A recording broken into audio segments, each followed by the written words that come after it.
Welcome English learners, कैसे हैं आप सब लोग। आ चुके हैं इंग्लिश स्पार्क एक नई वीडियो लेकर, एक बहुत ही धमाकेदार वीडियो लेकर। ये जो वीडियो होने वाली है एक बहुत ही अलग टॉपिक पर और बहुत ही इंपॉर्टेंट टॉपिक पर होने वाली है, जो है हमारे डेली यूज के इंग्लिश सेंटेंसेस।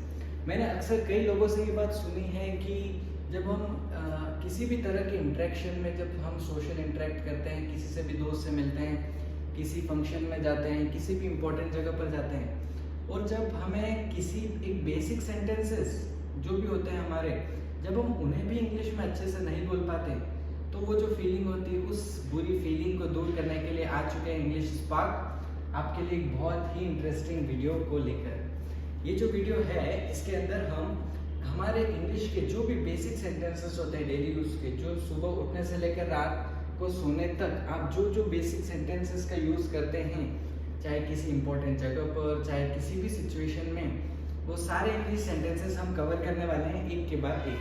तो चलिए बिना किसी देरी के शुरू करते हैं। अब जब पहला सेंटेंस हमारा जब आया, हम जब इसको क्या करने वाले हैं, सबसे पहले कि सिचुएशन के अकॉर्डिंग सेंटेंसेस को देखेंगे। सबसे पहली सिचुएशन क्या है? ग्रीटिंग। जब भी आप किसी व्यक्ति से मिलते हैं, उन्हें ग्रीट करते हैं। ग्रीट करने का मतलब क्या होता है? अभिवादन करना, अपने आप को इंट्रोड्यूस करना, बातचीत करना उनसे। तो जब हम ग्रीटिंग करते हैं तो हम सबसे पहला सवाल क्या पूछते हैं? नमस्ते, आप कैसे हैं? ऑब्वियसली ये सवाल होगा कि अपन नमस्ते, अपन पूछते हैं कि सामने वाला पर्सन कैसा है। उसी चीज को इंग्लिश में कैसे बोलते हैं? नमस्ते, आप कैसे हैं। बहुत ही बेसिक सेंटेंस, आई होप आप सभी को आता होगा। तो इसको जब हम इंग्लिश में लिखते हैं तो इंग्लिश में कैसे लिखते हैं? नमस्ते, आप कैसे हैं। तो इसे हम लिखते हैं हेलो। अब आप कैसे हैं के लिए कैसे लिखेंगे हम? How are you. ठीक है, बहुत ही इजी सेंटेंस बोला अपन ने। क्या बोला यहाँ पर?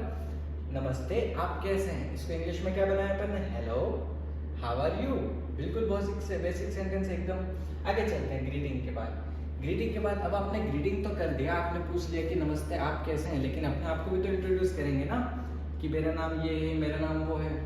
तो अब जब आप अपने आप को इंट्रोड्यूस करते हैं तो सबसे पहले क्या कहते हैं? मेरा नाम डैश डैश है। लेकिन अगर मैं इस सिचुएशन में होऊंगा तो क्या कहूंगा? मेरा नाम आशुतोष है। आपका नाम अगर कुछ भी है, एक्स वाई जेड है, आप अपना अपना नाम ले सकते हैं। अगर राम कहेगा तो राम क्या बोलेगा? मेरा नाम राम है। अब इसे किस तरह से लिखा जाता है?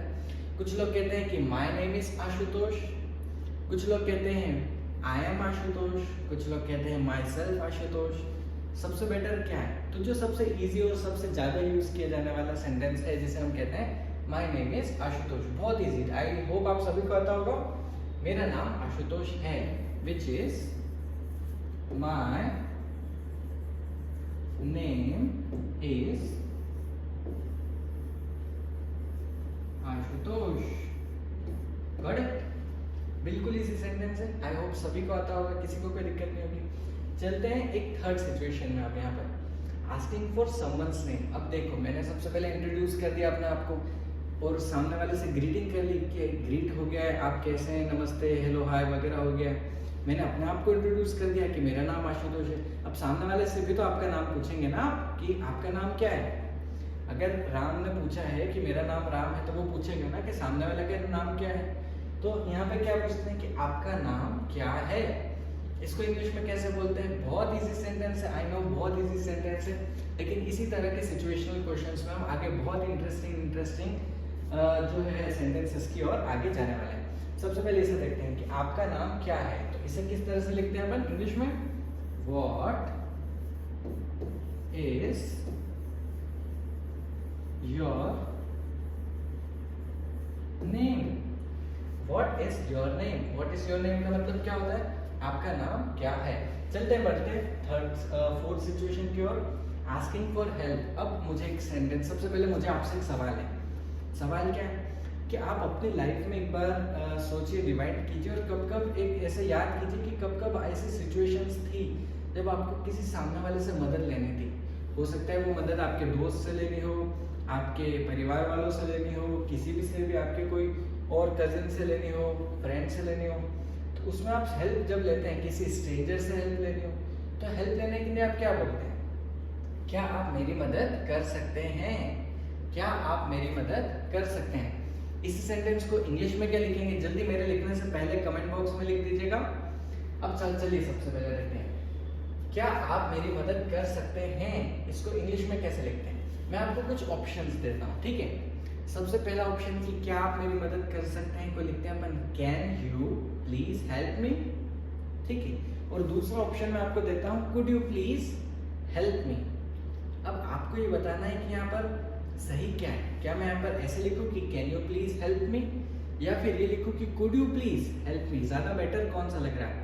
दोनों सही है अपनी जगह पर, सेंटेंस दोनों गलत नहीं है, लेकिन यहाँ पर बेटर कौन सा लगेगा। तो बेटर क्या लिखने वाला है, मेरे लिखने से पहले कमेंट बॉक्स में लिख के बताइए।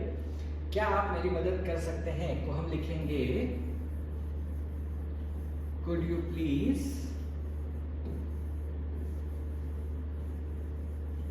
हेल्प मी, ठीक है। हमने क्या बोला, could you please help me. अब सवाल ये आता है कि कुड क्यों लिखा मैंने यहाँ पर, कैन भी तो लिख सकता था, कैन भी लिख सकते थे। लेकिन जब आप किसी से रिक्वेस्ट करते हैं, आप किसी भी तरह की कोई रिक्वेस्ट करते हैं सामने वाले से, तो वो जो एक्स्ट्रा पोलाइटनेस होती है ना आपकी रिक्वेस्ट में, वो लाने के लिए हम किसका यूज करते हैं, यहाँ पर कुड का यूज करते हैं, ठीक है। कुड का यूज क्यों करते हैं हम, जो एक्स्ट्रा पोलाइटनेस जो हम लाते हैं, विनम्र जो निवेदन करते हैं, उसके लिए हम कहते हैं। क्योंकि आप हेल्प ले रहे हैं तो आपको डेफिनेटली पोलाइटली कहना पड़ेगा, आप ऐसे एग्रेसिव वे में तो कह नहीं सकते। तो इसीलिए उस एक्स्ट्रा पोलाइटनेस के लिए हम किसका यूज करते हैं, कुड का। तो सेंटेंस क्या हुआ, कुड यू प्लीज हेल्प मी, क्या आप मेरी मदद कर सकते हैं। चलते हैं आगे वाली सिचुएशन की ओर। अब आस्किंग फॉर डायरेक्शन, जो मेरे साथ तो बहुत ज्यादा होता है कि अपन किसी भी नई जगह पर जाते हैं तो डेफिनेटली पूछते हैं कि यार यहाँ से ये रास्ता कहाँ है, ये पर्टिकुलर जगह कहाँ है, बस स्टॉप कहाँ है, रेलवे स्टेशन कहाँ है, कोई फेमस दुकान है तो वो कहाँ है। तो कैसे पूछते हैं, हमने पूछा कि नजदीकी बस स्टॉप कहाँ है। अब बस स्टॉप के लिए तो मैंने बोल दिया बस स्टॉप, नजदीकी के लिए क्या लिखूं मैं, तो अब मैंने यहाँ पे लिखा कि नजदीकी बस स्टॉप कहाँ है, which is where is the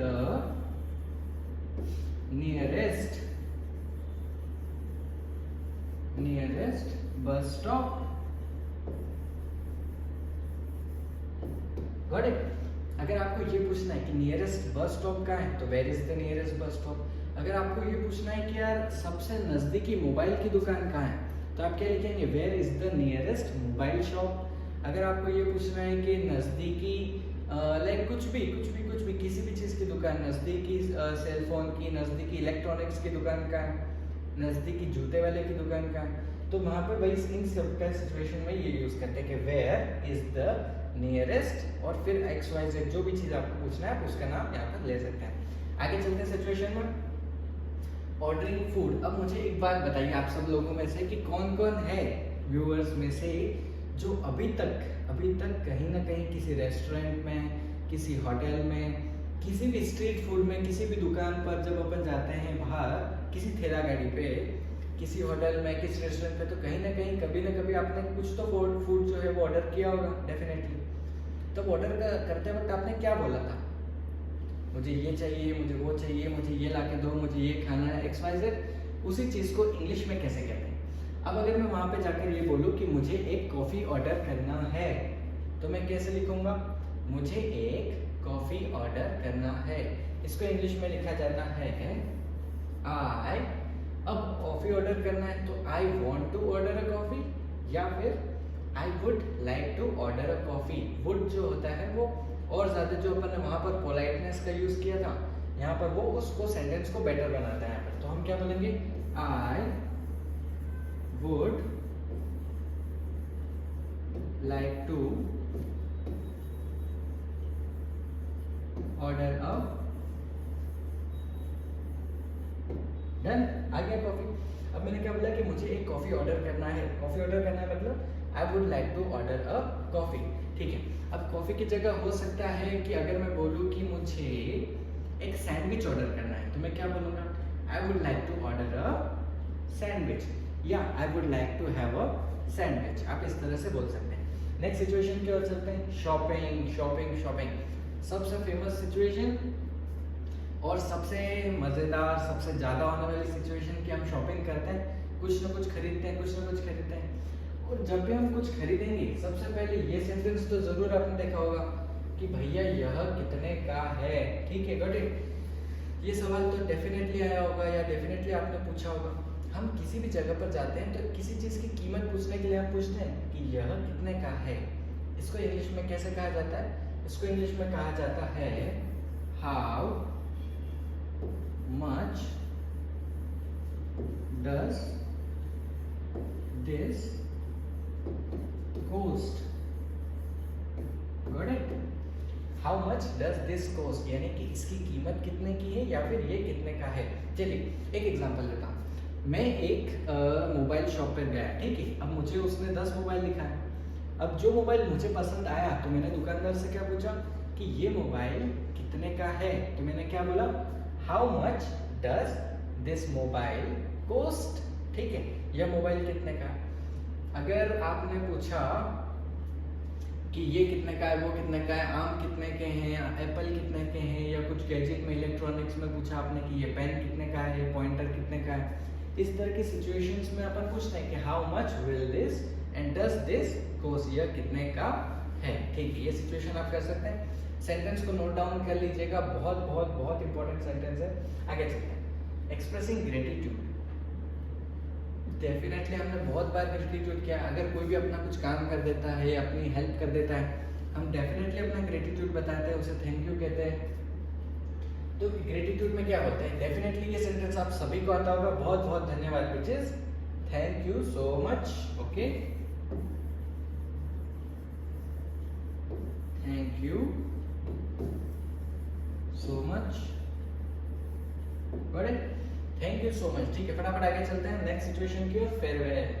farewell farewell farewell. जैसे ही मैं फेयरवेल कहता हूँ तो शायद बहुत सारे स्टूडेंट्स को और बहुत सारे व्यूअर्स को जो 12th में फेयरवेल मिलता है बच्चों को, वो याद आ जाता है।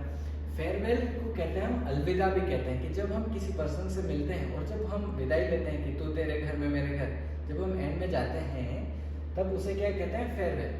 तो अब उसे क्या कहते हैं, अलविदा, बाद में मिलते हैं। आप अपने फ्रेंड को कहते हैं ना कि ठीक है सी यू लेटर, इस तरह के सिचुएशंस में बोलते हैं ना आप, यही तो सेंटेंस कहते हैं कि बाद में मिलते हैं, चलो ठीक है बाद में मिलते हैं। उसी चीज को इंग्लिश में कहते हैं अलविदा, बाद में मिलते हैं, which is bye, see you later. ठीक है, बाय। अब बाद में मिलते हैं को क्या बोलेंगे, सी यू लेटर। ठीक है, आगे समझ में कि अलविदा, बाद में मिलते हैं, which is see you later. आगे चलते हैं। आस्किंग फॉर टाइम बहुत बहुत बहुत ज्यादा यूज होने वाला, और मैंने तो बहुत ज्यादा किया है। क्या किया है कि आपसे किसी से भी किसी रैंडम टाइम पे आपको पूछना होता है कि यार अभी क्या टाइम हुआ है, क्या टाइम हुआ है, क्या टाइम हुआ है। तब अब आप उस सिचुएशन में क्या बोलते हैं, क्या समय हुआ है या क्या टाइम हुआ है। इसी को इंग्लिश में कैसे बोलते हैं, मेरे लिखने से पहले एक बार दिमाग में खुद सोचिएगा कि क्या हो सकता है, इसको इंग्लिश में कैसे बोलते होंगे। एक बार सोचिए, मेरे लिखने से पहले 5 सेकंड का टाइम देता हूँ मैं। ठीक है, सोच लिया। अब चलो अपन लिखते हैं, क्या समय हुआ है, तो उसको इंग्लिश में कैसे लिख सकते हैं, सोचिए सोचिए सोचिए। इसको हम लिखते हैं what time is it. Correct, what time is it. ठीक है, अगर मुझे पूछना है कि अभी क्या वक्त हुआ है, उसको मैं बोलता हूँ कि व्हाट टाइम इज इट, या फिर व्हाट टाइम इज नाउ का भी बहुत सारे लोग यूज करते हैं, लेकिन बेटर क्या है यहाँ पर व्हाट टाइम इज इट। इसका मतलब क्या होता है व्हाट टाइम इज इट का, कि अभी क्या समय हुआ है। चलिए आगे चलते हैं। ओह माय गॉड, वेदर के बारे में, जो कि आज अभी तक बहुत गर्मी चल रही है। सबसे पहले आज धूप वाला दिन है। ये जो वीडियो रिकॉर्ड हो रहा है ये समर में रिकॉर्ड हो रहा है, जो कि बहुत ज़्यादा गर्मी है यहाँ पर भी। तो समर्स में, विंटर्स में आपने देखा होगा, रेनी सीजन में बहुत ज़्यादा बारिश होती है, समर में भी बहुत ज़्यादा गर्मी। तब अपन वेदर के बारे में तो नॉर्मली बात करते हैं ना। और आपने एक बहुत इंटरेस्टिंग चीज़ नोटिस की होगी कि किसी भी फ़ोन कॉल में सबसे ज़्यादा पूछा जाने वाला जो टॉपिक होता है वो वेदर ही होता है। यार तुम्हारे यहाँ बारिश हो रही है कि नहीं हो रही है, तुम्हारे यहाँ गर्मी हो रही है कि नहीं हो रही है। इसी तरह में आपने बहुत सारे लोगों को यही तरह की बातें करते हुए सुना होगा। अब उसको इंग्लिश में कैसे करते हैं वो देखते हैं। Asking about whether, talking about whether में क्या बोला, आज धूप वाला दिन है, तो इसको कैसे लिखते हैं, आज धूप वाला दिन है को, दिन को तो डे कहते हैं, धूप वाला दिन को क्या लिखेंगे अपन, आज धूप वाला दिन है तो क्या लिखेंगे, today is a sunny day. SUNNY, sunny day. Got it? जो धूप वाला दिन होता है ना, उसके लिए हम क्या कहते हैं? Sunny day. Got it? अगर बारिश वाला दिन होता तो तब क्या कहते हैं? तब हम लिखते हैं कि today is a rainy day. ठीक है, अभी फिलहाल धूप वाला दिन है, गर्मी वाला दिन है, तो हम क्या कहेंगे कि today is a sunny day. दो समझ में आ गए? अगर धूप है तो सनी डे, बारिश है तो रेनी डे. ठीक है, लिख सकते हैं. समझ में आ गया? आज धूप वाला दिन है, today is a sunny day. आगे चलते हैं. अब आज से आगे चलते हैं तो परमिशन लेते हैं. बहुत बार हमने तो सबसे ज्यादा परमिशन कब लेते हैं? परमिशन स्कूल में लेते हैं. क्या मैं बाहर जा सकता हूँ, क्या मैं अंदर आ सकता हूँ? स्कूल में सभी ने ली होगी. क्या मैं वॉशरूम जा सकता हूँ? तब हम यहाँ पर परमिशन के लिए क्या लिखते हैं? क्या मैं थोड़ी देर के लिए बाहर जा सकता हूँ? इसको इंग्लिश में कैसे लिखते हैं? सोचिए जल्दी से, मेरे लिखने से पहले. क्या मैं थोड़ी देर के लिए बाहर जा सकता हूँ? इसको इंग्लिश में लिखते हैं can I go out for a while. समझ में आ गया? बहुत इजी सेंटेंस है. क्या बोला? अगर परमिशन लेने के लिए क्या मैं थोड़ी देर के लिए बाहर जा सकता हूँ? Can I go out for a while. ठीक है, अब दो लोगों को आप कुछ बात कर रहे हैं, आपको अर्जेंट कॉल आ गया, तो आप कहते हैं ना कि क्या मैं थोड़ी देर के लिए बाहर जा सकता हूँ. स्कूल में है तो मैम से परमिशन लेते हैं, क्या मैं थोड़ी देर के लिए बाहर जा सकता हूँ. कोई मीटिंग में है तो आप पूछते हैं क्या मैं थोड़ी देर के लिए बाहर जा सकता हूँ. उसी चीज़ को इंग्लिश में किस तरह से कहा जाता है? उसको कहा जाता है can I go out for a while.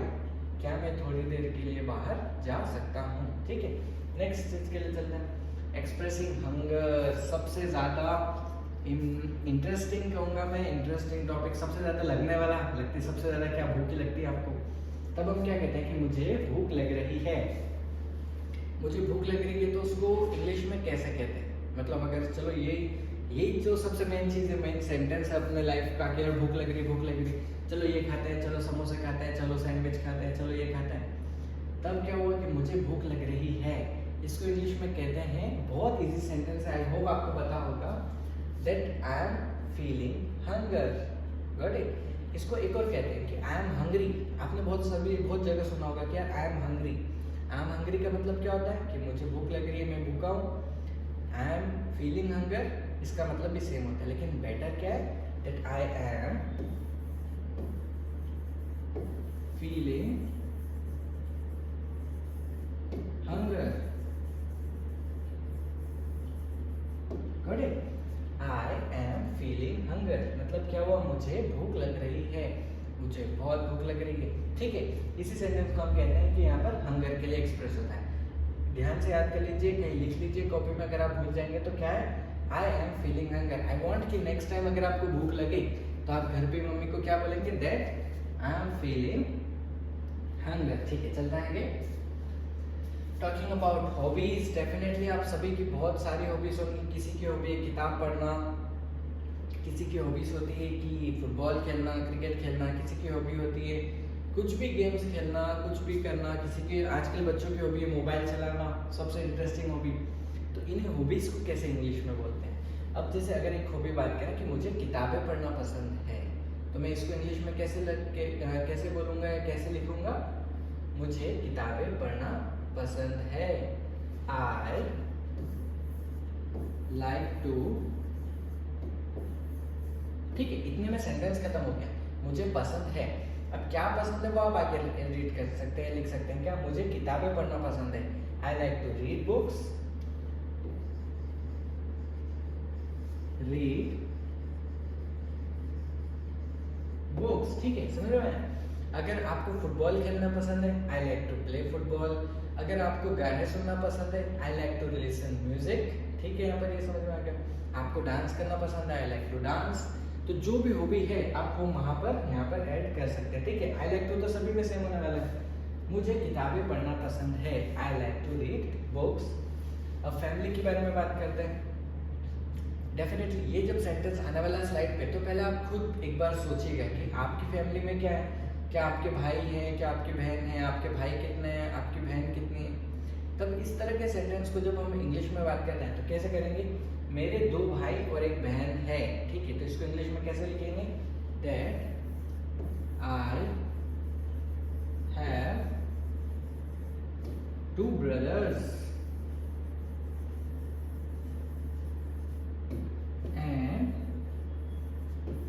Sister. Good है। क्या लिखा मैंने कि मेरे 2 भाई और एक बहन हैं। I have 2 brothers and a sister। समझ में आ गया? अगर हो सकता है आपकी 2 बहनें हो तो आप क्या लिखेंगे? I have 2 sisters and a brother। ठीक है, लिख सकते हैं। अगर आपका सिर्फ एक भाई है, आई हैव ओनली 1 brother। ठीक है, समझ में आएगा? आगे चलते हैं रिपीटिशन के बारे में। रिपीटिशन का मतलब क्या होता है ना, दोहराना। किसी भी चीज़ को एक बार और दोहराना, बार बार दोहराना। जैसे कि क्या होता है कि आपको किसी ने भी कुछ बात कही और हो सकता है आपने अनजाने में सुनी नहीं वो बात, तो आप कहते हैं ना कि एक बार और रिपीट कर दीजिए या फिर से बोलना क्या बोला आपने। तो उसी चीज़ को कैसे कहते हैं? क्या आप इसे दोहरा सकते हैं कृपया? क्या आप कृपया इसे दोहरा सकते हैं? उसी चीज़ को इंग्लिश में कहते हैं, क्या लिखेंगे? Can you please repeat this, लिख सकते हैं। या फिर कुड यू प्लीज। अब आप चूंकि उससे पोलाइट रिक्वेस्ट कर रहे हैं तो अपन कुड का यूज कर लेते हैं। देखो कैन और कुड दोनों सही है, लेकिन जब भी आप अगर एक पोलाइट रिक्वेस्ट कर रहे हैं तो वहां पर कुड लगा दीजिए। ठीक है, तो मैं यहाँ पे लिखता हूँ could you please repeat this.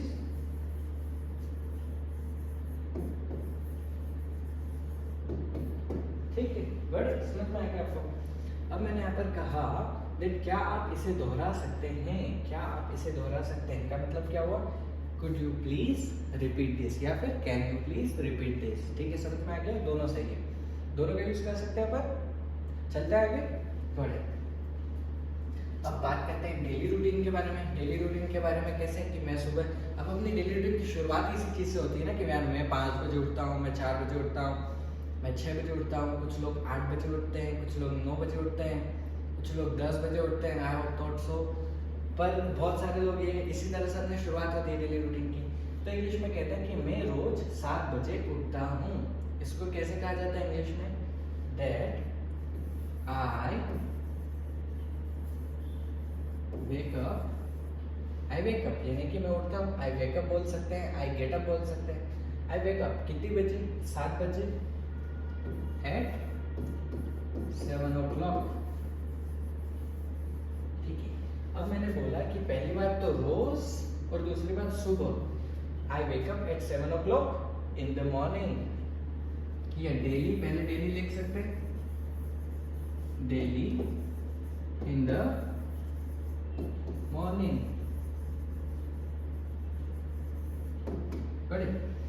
क्या लिखा हमने कि मैं रोज सुबह 7 बजे उठता हूँ।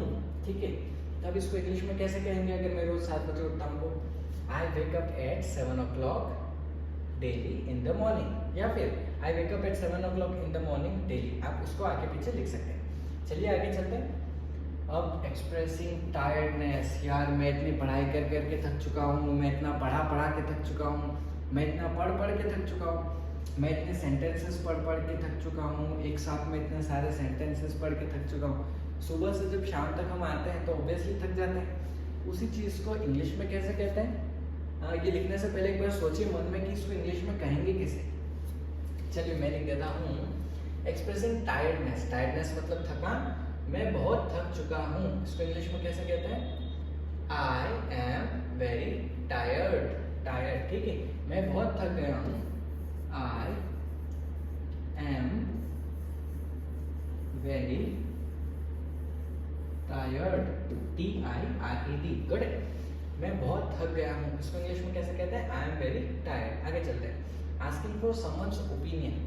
कई बार होता है कि हम पूछते हैं कि यार ये एक मैटर हो गया, इस मैटर के बारे में आप क्या सोचते हैं, या कोई पर्सन है उस पर्सन के बारे में आप क्या सोचते हैं। जैसे अगर मैं आप सभी ऑडियंस से, स्टूडेंट से, व्यूअर्स से पूछूं कि आप मोदी जी के बारे में क्या सोचते हैं, तो इस सवाल को पूछ के मैं क्या देख रहा हूँ? मैं जानना चाहता हूँ कि आपका ओपिनियन क्या है। अगर इस वीडियो यहाँ के टाइम स्टैम्प तक आप देख रहे हैं तो आप डेफिनेटली कमेंट्स में लिखिए कि आप मोदी जी के बारे में क्या सोचते हैं। इसी चीज़ को इंग्लिश में कैसे कहते हैं देखते हैं। सबसे पहले आप इसके बारे में क्या सोचते हैं? What do you think about this?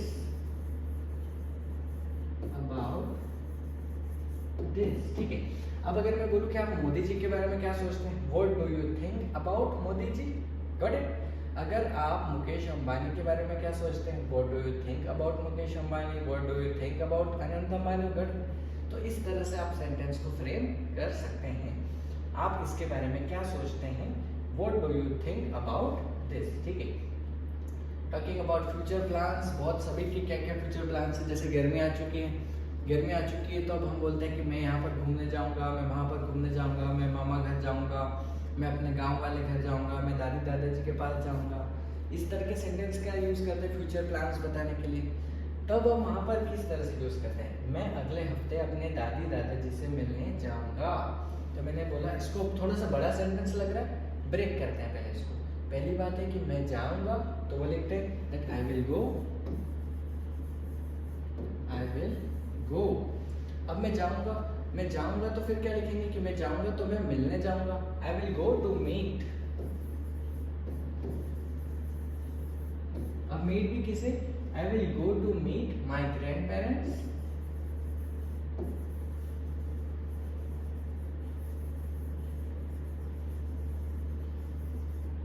अब ग्रैंड पेरेंट्स की भी बात करें, मैंने यहाँ पे बोला कि मैं अगले हफ्ते अपने दादी दादाजी से मिलने जाऊंगा।